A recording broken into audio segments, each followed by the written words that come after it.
Coba bayangkan sebentar, seorang siswa SMA tiap hari berangkat pagi, pulang sore, masih lanjut les, malamnya begadang, ngerjain PR. Nilai ujian nasionalnya tinggi, lulus, masuk kampus favorit, lalu lulus cum laude, dan bekerja di perusahaan besar. Tapi waktu disuruh presentasi malah gugup. Disuruh analisis data, dia bingung. Disuruh berpikir dan mencari solusi, auto panik. Kenapa bisa begitu? Karena dari awal tujuan sekolah bukan buat bikin dia paham, tapi hanya untuk membuat dia lulus. Yang dia kejar bukan pengetahuan, tapi kelulusan. Yang dia hafal bukan konsep, tapi sekedar kisi-kisi soal. Tulis komentar kamu di bawah apa keresahan kamu soal pendidikan hari ini. Klik like kalau kamu merasa isi video ini penting.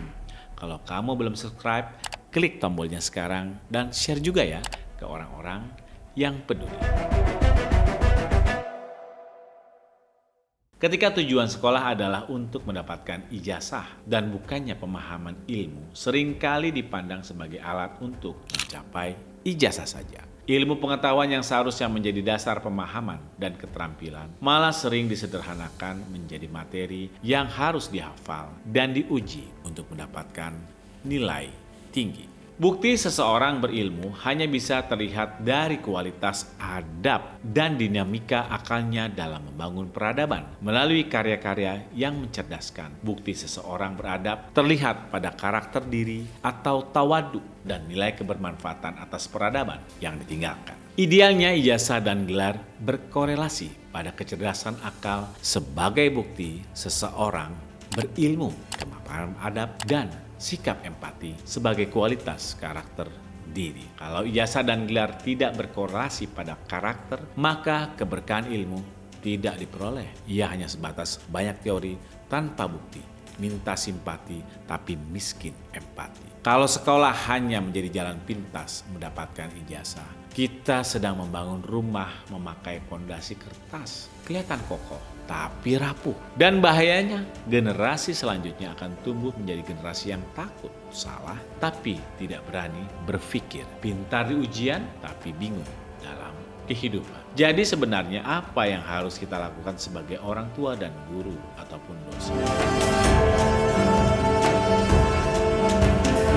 Yang pertama, ubah fokusnya dari hasil kepada proses. Nilai itu penting, tapi proses belajar jauh lebih penting. Kemudian dorong guru atau dosen untuk bereksplorasi, bukan hanya hafalan. Coba deh lakukan banyak diskusi atau praktek daripada sekedar menjawab soal. Terakhir, rubah pertanyaan kita kepada mereka dari yang awalnya, kamu dapat nilai berapa? Menjadi, belajar apa di sekolah sampai membuat kamu kepikiran banget hari ini. Selain tujuan sekolah yang saat ini kabarnya adalah sekedar mencari ijazah, literasi kita juga jauh tertinggal karena kurangnya satu hal, yaitu bertanya.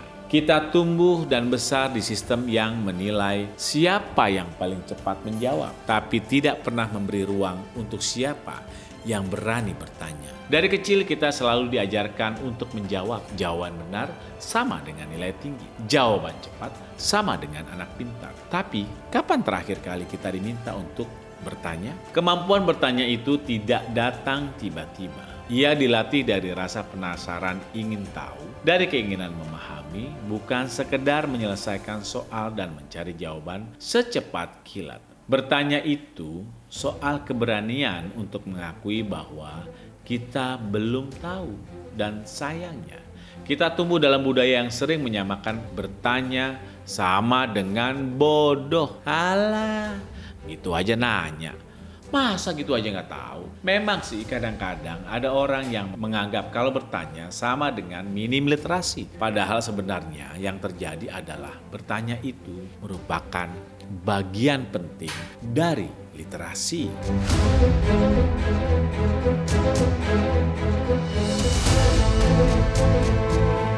Kalau belum berani bertanya ke orang lain, coba deh tanya ke diri sendiri. Misalnya, Kenapa sih aku penasaran sama hal yang ini? Atau bagian mana yang belum aku pahami? Nah, dari pertanyaan untuk diri sendiri tadi akan muncul keberanian kita untuk bertanya lebih dalam. Misalnya seperti ini, soal investigatif, yaitu apa sih yang sebenarnya terjadi? Spekulatif, bagaimana kalau misalnya aku rubah caranya? Produktif, seperti misalnya, apa nih langkah berikutnya? Atau plan B-nya apa ya kalau plan A-nya gagal?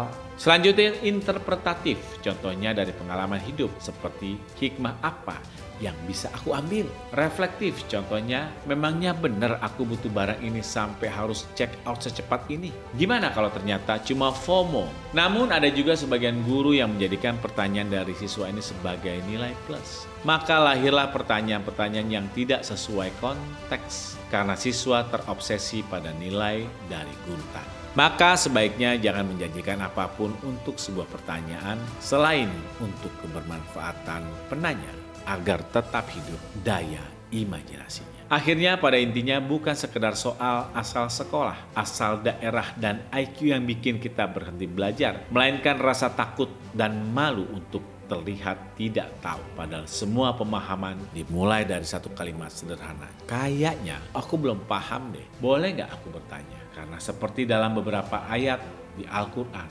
bilang bahwa bertanya itu bagian dari proses belajar, menguatkan iman dan metode pengajaran. Setiap hari karena semua butuh informasi.